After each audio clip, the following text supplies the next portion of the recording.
요한복음 6장 5절에서 13절까지 말씀인데요. 저랑 한 절씩 교독하도록 하겠습니다. 예수께서 눈을 들어 큰 무리가 자기에게로 오는 것을 보시고 빌립에게 이르시되 우리가 어디서 떡을 사서 이 사람들을 먹이겠느냐 하시니 말씀하시는 신이 어떻게 하실지를 아시고 빌립을 시험하고자 하시니라. 빌립이 대답하되 각 사람으로 조금씩 받게 할지라도 200데나리온의 떡이 부족하리이다. 제자 중 하나 곧 시몬 베드로의 형제 안드레가 예수께 여짜오되 여기 한 아이가 있어 보리떡 5개와 물고기 2마리를 가지고 있나이다.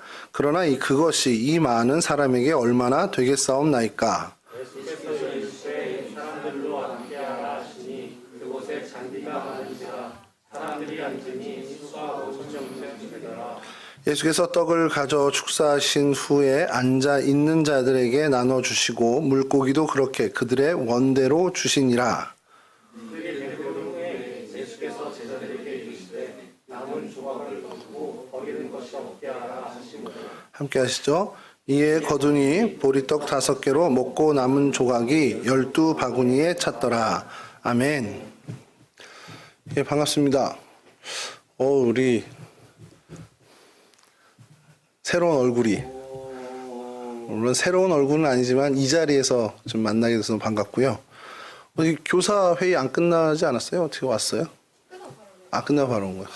역시 신실합니다. 감사합니다. 어쨌든 앞으로 계속 참석하시는 거예요? 와, 그러면 내년부터는 이 모든 사람을 이런 관점으로 보면 안 되는데 어떻게 사용하지? 어떻게 써먹지? 이걸로 자꾸 보니까 하나님의 시선을 가진 거예요, 제가. 하나님도 우리 보실 때 그럴 거 아니에요. 쟤를 어떻게 쓸까? 뭐 이렇게. 쓸데없는 사람이 없잖아요. 저희가 어디든 다 쓰임을 받으니까. 일단 그 점에서 너무 하나님이 요즘 많이 채워주셔서 감사합니다. 윤서봐, 드럼 후계자 양성해야 돼. 네. 오늘 저희가 좀 살펴보려고 하는 것이 이성과 그러니까 신앙에 있어서 이성과 감성 부분을 좀 이야기하려고 합니다. 기독교, 특히 이제 개신교회, 한국교회 역사를 보면 사실은 감정에 호소하는 부분이 굉장히 많았죠. 이게 무슨 나쁜 의미라 그런 게 아니라 이제까지 부흥회라든지 어떤 교회 성장 과정에서 보면 어쨌든 감정적인 부분을 터치하고 그 부분에 호소하는 것이 사실상 비교적 더 많았다는 겁니다. 이성 부분에 보다. 그러면 그게 뭐 나쁘냐 좋으냐 이런 걸 얘기하는 게 아니고 이성적인 부분의 호소를 받을 때 마음이 더 동하는 사람들도 있다라는 것을 우리가 간과해서는 안 된다는 겁니다. 우리 성경에서 보면서 예수님의 12제자들을 좀 살펴볼 기회가 있었으면 면밀하게 좀 볼 기회가 있어요. 지난 이제 수요 예배 동안에 성경의 인물을 좀 가지고 말씀을 나누다가 제가 이 빌립에서 딱 마음이 걸린 겁니다. 빌립이 굉장히 냉철한 사람이에요. 그러니까 오늘날로 치면은 I형입니까? 지적인 쪽에 가까운 사람이 I형이 제가 MBTI를 잘 몰라서 그런데, 그러니까 감정에 어떻게 더 많이 동력을 갖는 사람이다, 아니면 지성에 더 동력을 갖는 사람이다 그러면 약간 이 지성 쪽에 가까운 사람입니다. 그게 성경에서 계속 등장하는데요. 특히 이제 빌립이 처음 예수님을 만나서 자기 가장 친한 친구 나다나엘에게 가서 이 예수님을 소개하는 장면이 나옵니다. 여러분 되게 좋은 거를 만났어요. 여러분이 아주 좋은, 예를 들어서 뭐 너무너무 괜찮은 가성비의 노트북을 여러분들이 발견했어. 아니면은 뭐 노트북은 여러분들은 잘 안 쓰니까 패드를 아니면은 핸드폰을 여러분들이 접하게 됐어요. 소식을. 그래서 야, 이거는 나만 알고 있기 뭐하다. 빨리 가서 가우진 목사님 달려줘야지. 하고서 목사님 세상에 이런 제품이 나왔습니다라고 얘기했을 때 어떻게 설명합니까 주로? 세준 형제가 저한테 와서 얘기하면 제가 볼 때 세준 형제는 이렇게 동감을 많이 해주니까 목사님 제가 써보니까요 이게 이렇고 저렇고 그래서 막 설명할 거예요. 수업 시간에 이렇게 해서 그 앞에서 이걸 써봤는데 이런 장점이 있어요. 이렇게 얘기할 겁니다. 윤섭이 같은 경우는 저한테 얘기를 하면서 얘기도 안 하겠지만 어쨌든 목사님 이거 굉장히 좋은 건데요. 근데 윤섭이 성향을 제가 정확히 모르는데 아마 빌립도 윤섭이처럼 하지 않을까 싶은 것이 목사님 일단 한번 써보세요. 그리고 판단해 보세요 하면 되는 거죠. 나다나엘에게 가서 빌립이 했던 얘기가 뭔지 아세요 혹시? 기억하세요 세준? 학교에서 가르쳐 주는데 딱 세 글자, 우리말로 하면 딱 세 글자. 와 보라. 나다나엘한테 초지정을 얘기 안 합니다. 내가 메시아를 만났는데 이렇게 얘기를 합니다. 그러면서 그냥 와서 봐봐. 자, 여러분 친구 중에 누군가가 굉장히 좋은 일, 어떻게 보면 주목받은 일, 너무 신기한 일, 그래서 나한테 굉장히 유익한 일을 알고 와서 여러분들한테 이렇게 얘기해요. 야, 진짜 최고 만났어. 야, 이게 바로 이게 돈 벌 기회야. 뭐 이런 식으로 여러분한테 얘기를 했다 치죠. 그래서 와, 봐. 그럼 따라갑니까? 어떤 친구가 얘기했냐에 따라 다르죠. 평상시에 맨날 뭐 투자했다 날리고 맨날 떡상했다 좋아했는데 갑자기 확 하면서 야, 돈 좀 빌려줘 이런 친구가 야, 이번에 진짜 좋은 투자처 찾았어. 그리고 여러분들에게 얘기하면 가겠습니까? 더 여러분들이 얘기하겠죠. 야, 너 좀 정신 좀 차려. 아직도 그러고 다녀? 맨날 뭐 도박의 빚에 뭐 맨날 이렇게 허황된 꿈만 쫓아다니는 그런 친구가 있는데 여러분들한테 야, 이게 진짜야. 와서 봐봐. 야, 내가 장담한다니까? 이러면 여러분들 그 사람 얘기를 듣겠습니까? 안 듣죠. 근데 여러분들이 평상시에 아, 저 녀석이 하는 얘기는 뭐라고 해도 내가 다 믿을 것 같아. 그러니까 그런 신뢰감을 정말 누차해서 정말 평생을 저에게 줬던 친구가 있다면 그 친구가 야, 세준아, 이거는 내가 보는데 진짜다. 너 와서 한번 봐봐. 그러면 진짜 돈이 없어서 못 갈지언정 마음은 갈 거란 말이에요. 사실 제가 그런 사람이 되고 싶습니다. 여러분들에게. 뭘 얘기를 해도 야, 목사님 설교 때 얘기한 거야. 그럼 이건 맞는 거야. 근데 여기 절대적으로 안 믿는 한 사람은 있을 거란 말이에요. 아이고, 집에서나 그렇게 하시지 뭐 이렇게 할 사람이 있는데 아니, 그러니까 그런 신뢰를 줄 수 있는 사람이 얘기한다면 우리는 믿는단 말이에요. 근데 나다나엘과 빌립의 사이에서 빌립이 나다나엘에게 가서 야, 와봐. 그 한마디에 나다나엘이 움직입니다. 그리고 예수님께 가요, 진짜로. 근데 가면서 약간 투덜대는 건 있죠. 야, 나사렛에서 무슨 선한 게 나와. 그렇게 얘기하면서도 예수님 앞에 갑니다. 그리고 예수님이 한 말씀 하시는 거에 야, 너 저기서 애들 가르칠 때부터 내가 봤어. 그래서 바로 잡아가 엎드리잖아요. 그러니까 빌립이 그런 신뢰를 줬던 사람이에요. 주변 사람들에게 무언가 말 한마디로 아, 이 사람을 신뢰할 수 있게끔. 그렇다면 빌립은 이제까지 그가 살아온 그 시간들, 그 친구들과 주변 사람들과 비춰졌던 그의 모습은 정말 정확한 사람이었다는 겁니다. 이걸 좀 달리 얘기하면, 오늘날로 얘기하면 굉장히 지적인, 지성의 사람, 어떻게 보면 이성적인 사람이었다라는 거예요. 야, 저 사람이 얘기하는 건 그래도 틀림없는 거구나. 자, 그런 어떤 성향이 계속해서 등장합니다. 그리고 오늘 본문에서 그의 어떤 이 이지적인 부분, 지성적인 면이 출중한 그 사람의 면모를 또 보여주고 그것을 주님께서도 정확하게 그 부분을 끄집어내시는데요. 오병이어 사건이에요. 여러분들 잘 아시는. 5,000명 정도가 모여 있었답니다. 이게 근데 성경학자들이 남자만 보통 그땐 개수를 하니까 5,000명이고 아이들과 부녀자들까지 하면 1,500명, 15,000명 정도 될 거다. 이렇게 얘기를 해요. 근데 또 다른 성경학자들은 아니, 이때는 그렇게 개수한 게 아니고, 왜냐면 어떤 인구의 개수나 정확하게 공식적인 숫자를 세는 게 아니기 때문에 무리지어 이렇게 띄엄띄엄 앉혀놓은 수가 5,000이니까 실제로 5,000명 정도였을 거다라는 얘기를 합니다. 뭐 어느 게 맞는지는 모르지만 여하튼 이 사람들이 지금 허기가 져서 마을로 내려가서 밥을 어떻게든 해결해야 되는 시간이었습니다. 주님이 제자들을 불러서 어떻게 할지를 이제 의논을 하시는 거예요. 자, 그래서 그때 의논하실 때 누가 갑자기 등장합니까? 오늘 본문에 보니까 빌립이 등장을 해서 이 사람들 조금씩, 그러니까 끼니를 해결할 정도로 떡을 주더라도 얼마가 필요하다고요? 대답하셔도 됩니다. 세준이가 감기에 걸려서 컨디션이 안 좋지만 이 정도는 알 수 있을 거예요. 몇 데나리온이 필요하다고 얘기하죠? 성경에서? 200데나리온. 크게 얘기해도 돼요. 200데나리온은 얼마일까요? 저는 우리 청년들이 좀 이거 계산 좀 했으면 좋겠어요. 200데나리온. 한 데나리온이 노동자 하루치의 임금입니다. 요즘 하루 임금 얼마 정도 됩니까? 시간 최저시급으로 하면. 이게 계산을 몰라서 9,000원 잡고 하루에 몇 시간이 맥시멈이죠? 10만 원 정도예요? 나 속았다. 나 8만 원 받았는데. 일단 8만 원 받는데 그럼 저는 좀 약간 여하튼 그 8만 원 정도로 잡고요. 200데나리온은 얼마 정도 됩니까? 그 200일치 정도 되겠죠. 바로 나오잖아. 28에. 그러면 얼마? 16. 그게 계산을 16원은 아닐 거 아니에요. 얼마? 지금 세준이 정말 안 좋은 거보다 상태가. 예, 1,600만 원입니다. 1,600만 원. 그렇게 계산하면 1,600만 원, 200데나리온 정도 필요합니다. 그럼 1,600만 원이고 5,000명이 앉아 있고 뭐 저렴한 한솥 도시락 한 3,000원 정도 잡으면 1,500만 원 정도 되죠. 3,515에서 1,500만 원 정도. 그 정도의 돈이 필요하다라는 거예요. 이 계산은 아마 정확한 계산일 겁니다. 이 얼추 맞는 그래도 근접한 계산일 거예요. 왜냐하면 빌립이 그렇게 계산을 한 거라면.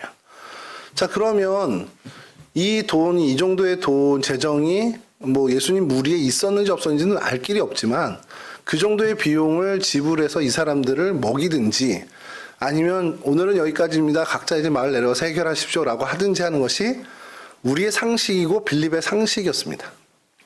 자, 근데 이 사건에서 갑자기 이 빌립의 이 이야기에 치고 들어온 사람이 한 명 생겼습니다. 누구냐면 안드레라는 사람이에요. 안드레는 이 빌립과는 전혀 다른 성향의 사람이었다라는 거 이 기사에서 저희가 드러나는 것이 여러분 이 오병이어의 사건은 마테마가 누가 요한복음에 다 기록됩니다. 16장, 6장, 9장, 6장 이렇게 해서 14, 6, 9, 6, 14장, 6장, 9장, 6장 이렇게 나오는데 이 얘기, 특히 이 어린아이의 도시락이라는 이 얘기는 이 요한복음에서 나오는 것이 좀 정확하게 기재가 돼서 오늘 본문도 요한복음으로 좀 잡았는데 보리떡 5개와 물고기 2마리, 그래서 오병이어입니다. 이거를 갑자기 갖고 오더니 안드레가 주님께 이거를 이야기해요. 주님, 여기서 200데나리온, 여기서 지금 1,500만 원 필요해요 라고 얘기하는데 갑자기 한 3,000원 정도 되는 도시락을 갖고 와서는 주님, 이 어린애가 하나 있는데 얘가 이거를 좀 주님께 드리고 싶어 하네요. 그러면서 이걸로 근데 어떻게 할 수 있을까요? 뭐 얼마나 되겠습니까? 라고 얘기하는 겁니다. 그 이면에 뭐가 들어있는 거예요? 주님 생각하지 마시고 이거 주님 먼저 드세요. 예수님 먼저 드시고 딴 사람 생각하지 마시고 이거 드세요. 이게 아니잖아요. 긁어 봤는데 얘가 이걸 갖고 있는데 이거 어떻게 좀 하실 수 있지 않을까요? 주님이라면 뭔가 좀 이걸 가지고도 예수님이라면 뭔가를 좀 하실 수 있지 않겠습니까? 라고. 구체적으로 뭔지를 모르죠. 이 친구도. 안드레도 모르지만 어쨌든 이걸 주님께 드리면 주님께서 뭔가 하시지 않겠습니까? 라는 믿음을 갖고 나간 겁니다. 여러분 이 사건이 이후에 뭐 오병이어가 이런 어떤 이적이 되고 이렇게 해서 의미를 갖고 하는 것들은 우리가 나중에 오병이어 사건만 갖고 따로 다룰 이야기고 여기서 안드레가 그런 자신의 믿음을 보일 때 빌립이 바라봤던 시선은 어땠을까를 오늘 좀 보자는 겁니다. 빌립 눈에는 빌립의 이전 성향의 눈으로는 말도 안 되는 일을 하고 있는 거거든요. 안드레가요. 지금 1,500만 원이 필요한데 갑자기 도시락 하나 들어와가지고 주님 이걸로 좀 어떻게 해주세요. 이렇게 하고 있는 겁니다. 여러분 이런 일은요. 우리 일상에 정말 많습니다. 여러분들 신앙생활 하잖아요. 특히 젊은 여러분들이 신앙생활 할 때 기성세대, 우리 윗세대의 신앙생활을 보면서 아니 그걸 왜 그렇게 해? 병 들어서 아픈데 병원을 가야지 왜 기도만 하고 있어? 이런 얘기 한두 번쯤 해보지 않았어요? 아니 수능 시험을 보면 공부를 열심히 해야지 무슨 수능 기도회를 하고 있어. 이런 얘기 안 해봤습니까? 저는 많이 했는데 제가 고등학교 때 고1, 고2, 고3 때 저희 형이 고3이었고 재수였고 삼수를 했어요. 저는 늘 저희 형한테 했던 얘기가 겁니다. 그 뭐 기도해줘 우진아 저희 엄마한테 엄마 기도 좀 해주세요. 저희 형이 그런 얘기를 해요. 그러면 제가 옆에서 늘 하는 얘기죠. 공부를 해야지 기도를 하면 되냐 이제 그렇게 얘기를 했는데 우리 기성세대 제가 아까 처음에 말씀드린 것처럼 약간은 감정 쪽에 더 기울여졌던 우리 신앙의 선배들의 그 모든 신앙생활들 신앙의 정통들을 지금 뭐 MZ세대까지 아니더라도 지금 젊은 세대들이 볼 때는 이해하지 못하고 납득이 안 되는 모습들이 정말 많습니다. 많이 있잖아요. 말을 안 해서 그렇지 여러분들. 뭐 교회 뭐 한 번도 안 빠지고 나와야 되는 게 그런 게 어디 있습니까? 뭐 주일에 어디 놀러도 갈 수 있는 거지. 뭐 이런 얘기들도 하고 뭐 캠핑도 좀 다니고, 그리고 또 주초 문제도 그래요. 술, 담배, 사회생활 하는데 좀 해야지 교회에서 너무 빡빡한 거 아닙니까? 이런 얘기들도 하고. 신앙의 전통이라고 이름 지은 것들이 약간은 적폐다라는 분위기로 가는 경우도 사실상 있습니다. 빌립도 안드레를 보면서 그런 생각을 했을 거예요. 지금 있는 돈 없던 유다에게서, 이 회계장부를 맡은 유다에게서 좀 빼내서 이거를 한 1,500만 원 들여서 200데나리온 들여서 이 사람들의 저녁 끼니를 해결해야 되는 게 지금 급선무인데 왜 갑자기 애 도시락 하나 들고 가서 주님한테 무슨 이런 이상한 얘기를 하고. 그러니까 이 빌립이 볼 때는 이게 이해가 안 되고 납득이 안 되는 상황이었을 거예요. 자, 근데 결론적으로 이 사건에 어떻게 됩니까? 모두가 배부르게 먹고 12바구니가 남은 이적을 보게 됩니다. 그 과정은 상세히 설명을 하지 않았어요. 이 성경학자들이 왜 이 요한복음도 그렇고 누가복음도 마태복음도 마가복음도 이 과정, 이 도시락 오병이어가 이 많은 사람들에게 어떻게 나눠졌는지를 왜 상세하게 안 했을까라는 고민을 합니다. 그러니까 예를 들어서 빵을 이렇게 하나가 있는데 찢었어. 그리고 줬더니 이만큼이 다시 생겨. 그래서 줬어. 이렇게 된 건지 아니면 자루에 담겨 있는 거를 꺼내는데 계속 그 마술사 마냥 나온 건지 아무도 그 얘기를 하지 않습니다. 왜 그랬을까요? 주님이 가서 나눠주기 바빴거든. 주님이 주시는 걸 그들은 가서 나르는 거에 바빴습니다. 그러니까 이게 어떻게 됐는지 모르는 겁니다. 뭐 컨트롤 C, 컨트롤 V 해가지고 커진 건지 그건 아무도 몰라요. 그러니까 정직하게 적은 겁니다. 그들은 모르고 다 나눠주고 배불리 먹었더니 12광주리가 남았더라. 이것만 팩트인 거예요. 12광주리가 남은 거. 자, 이거를 빌립이 봤어요. 자신의 상식과 자신의 어떤 세계관에선 이게 도무지 일어날 수 없는 일이 벌어진 겁니다. 야, 이런 상황에서 어떻게 이 사람들이 다 배불리 먹고 돈 한 푼 안 쓰고, 쉽게 얘기해서 빌립의 입장에선 돈 하나 지출하지 않고 어떻게 이게 일어나지? 자, 그러면서 안드레를 보는 시각이 많이 바뀌게 됩니다. 그게 어디서 드러나냐면 이 이후에 이게 요한복음, 이 이후에 요한복음이 계속 진행될 때 헬라 사람들이 예수님을 찾아오게 돼요. 그래서 예수님을 좀 만나고 싶습니다. 이렇게 이야기를 해요. 요한복음 이제 12장에 이제 와서 이 14, 6, 9, 6장이잖아요. 6장 이후에 이제 빌립이 다시 등장하는 게 12장인데 명절 때 헬라 사람들이 예수님을 뵙고자 찾아옵니다. 그리고서는 예수님을 좀 만나게 해달라고 빌립에게 요청을 해요. 그럼 빌립이 볼 때 지금 예수님이 만날 수 있을 만한 상황이 아니었단 말이에요. 그러면 어떻게 해야 됩니까? 지금 안 됩니다. 지금은 여러분 약속하고 오셔야지 지금 이렇게 오시면 안 됩니다. 손님이 여기서 이러시면 안 돼요 하고서 돌려보냈을 거예요. 근데 빌립의 태도가 갑자기 바뀌는 게 뭐냐면 이 일을 안드레에게 가져갑니다. 안드레와 빌립이 어떤 관계였는지 성경에 아무 기록이 없는데 그저 빌립과 안드레가 엮인 일은 오병이어 사건 이후에 이 헬라인들이 찾아온 이 사건이에요.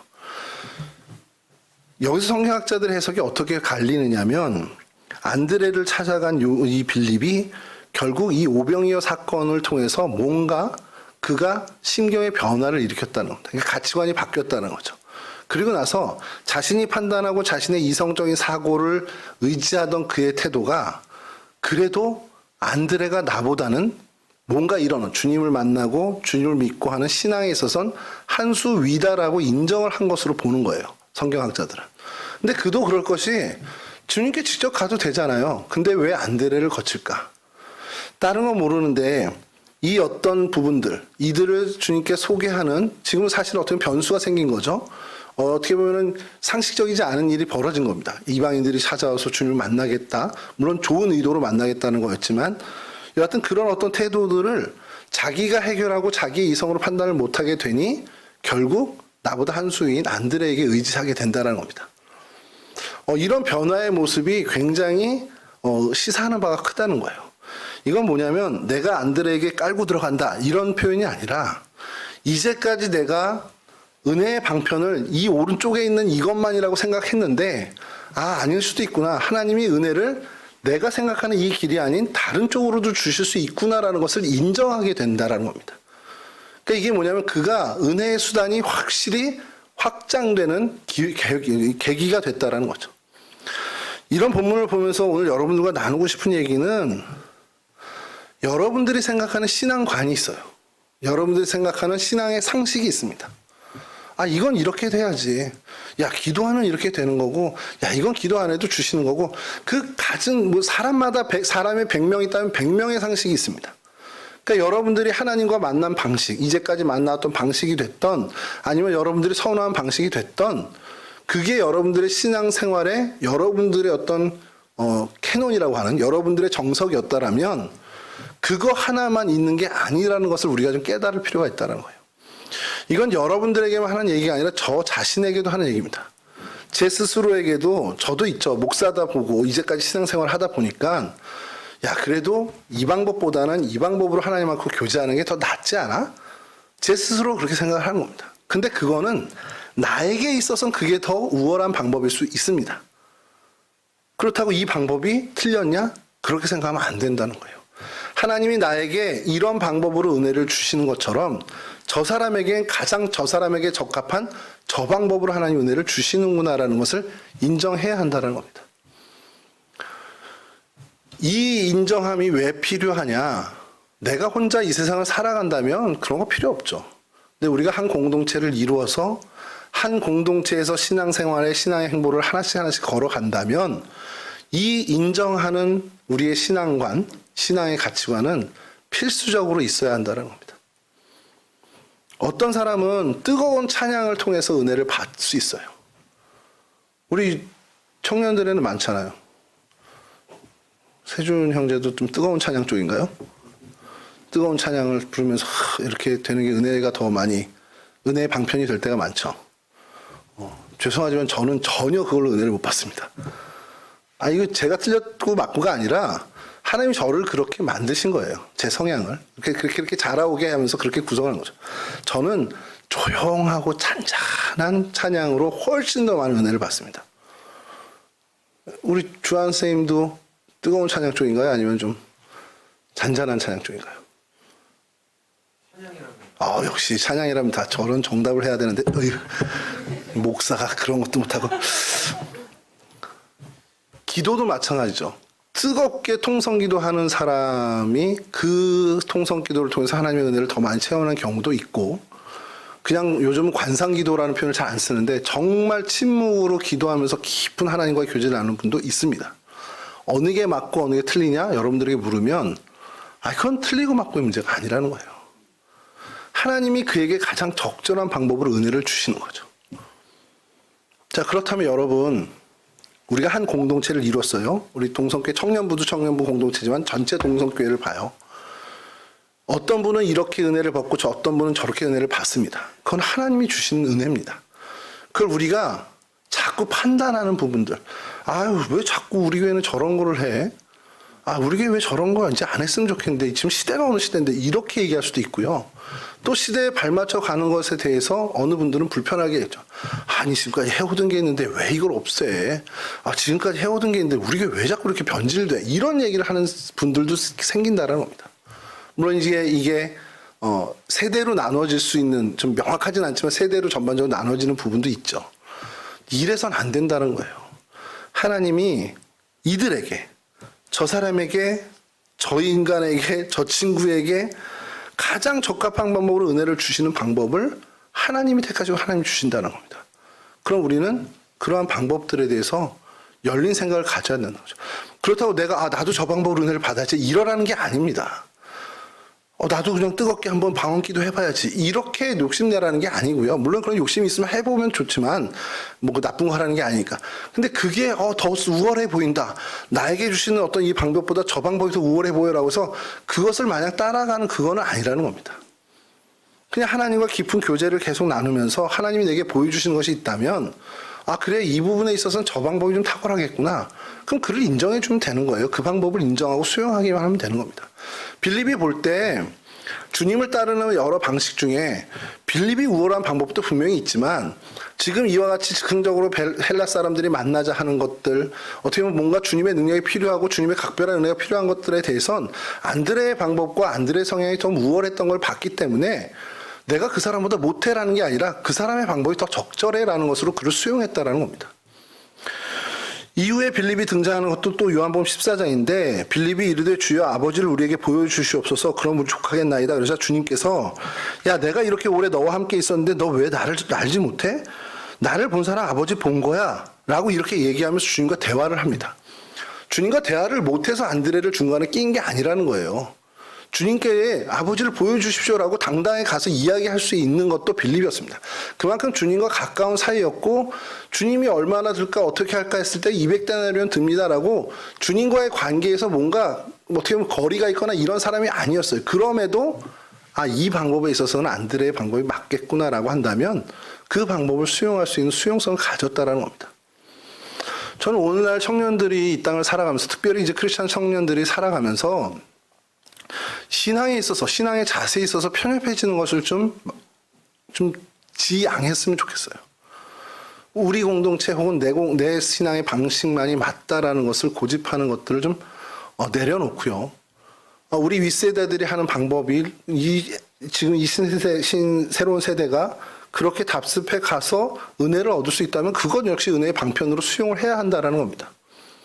기도하는 시간을 늘려가야 돼. 말씀을 가까이 있는 것을 우리가 늘 애써야 돼. 라고 하는 이야기들이 안 해보고 저게 무슨 은혜의 방편이 되겠어. 나는 이렇게 그냥 개인적으로 하나님과 정말 그냥 생활 속에서 이렇게 가까워져도 충분한데 라고 하는 생각들이 있을 거란 말이에요. 근데 그런 것들을 한 번쯤은 좀 내려놓자는 거예요. 저 방법은 또 어떻게 될까? 저 방법도 하나님의 은혜의 방편이 될까라는 것을 좀 생각하면서 저 방법도 있구나라는 것을. 왜냐하면요, 그렇게 되면 우리의 어떤 시선이나 우리의 생각들이 확장되면서 지금보다 더 나은 나에게 적합한 방법을 찾을 수가 있게 됩니다. 개인적인 얘기를 해서 죄송합니다만 저 같은 경우는 그냥 조용히 기도하는 편이었어요. 그리고 그게 저한테는 더 큰 은혜였습니다. 그 시절엔. 그러다가 이제 DTS라는 것을 좀 하게 되고 그 신학교를 졸업할 쯤에 DTS를 경험하게 되면서 뜨겁게 기도하는 그 방법을 통해서 하나님의 은혜를 얻는 경험을 하게 됐어요. 그러니까 저로서는 이 어떻게 보면 신앙의 방편이 더 확장된 거죠. 그렇다고 뜨겁게 기도하는 것을 하나님의 은혜를 얻는다? 그럼 조용히 기도하는 것을 하나님의 은혜를 못 얻냐? 그게 아니라 조용히 하나님과 기도하며 교제하는 속에서도 은혜를 얻고 뜨겁게 기도하며 방언으로 외치고 통성으로 크게 기도하는 것으로도 하나님의 은혜를 얻게 되더라는 거죠. 그러면 적어도 이 기도의 여러 형태를 통해서 하나님의 은혜를 다 얻게 되는 은혜의 수단이 점점 확장되더라는 겁니다. 말씀도 마찬가지입니다. 통독으로 쭉 읽어나가는 말씀이 은혜가 될 때도 있고요. 정말 정독해가면서 깊이 있게 한두 절 가지고 깊이 묵상하면서 하나님 말씀을 접할 때도 은혜가 될 수 있다는 거. 어느 게 더 은혜가 되는지 우리가 성향이 나뉘어질 때가 있지만 이것을 다 수용하고 이것도 가능해 저것도 가능하다는 것을 우리가 생각한다면 이 말씀으로 하나님이 주시는 그 은혜의 방편을 우리가 확장해 갈 수 있다는 거죠. 예컨대 나는 어느 목사님 설교하는 건 은혜가 되는데 가우지 목사님 설교하는 건 은혜가 안 돼. 그럴 수 있죠. 아마 그런 사람이 많을 겁니다. 그래도 어떤 수단으로 내가 하나님이 은혜를 주신다고 했을 때 어떤 수단 가리지 않고 하나님의 은혜를 받을 수 있는 사람이 되는 게 더 우리에겐 큰 목표가 돼야 된다는 거죠. 그게 선포되는 말씀을 통해서 은혜를 받아야겠습니까? 여러분들 서로 기도해 주는 시간, 서로 성령의 교통이 있는 교제하는 시간에도 하나님의 은혜가 임할 수 있는 방법이 된다면 우리 공동체 안에서의 그 교제는 정말 하나님이 주시는 아름다운 은혜의 수단이 된다는 거예요. 우리의 예배가, 우리의 모임이, 우리의 교제가, 우리의 어떤 친교 활동들이 다 은혜의 수단이 될 수 있다면 그것을 수용할 수 있으면 좋겠다는 겁니다.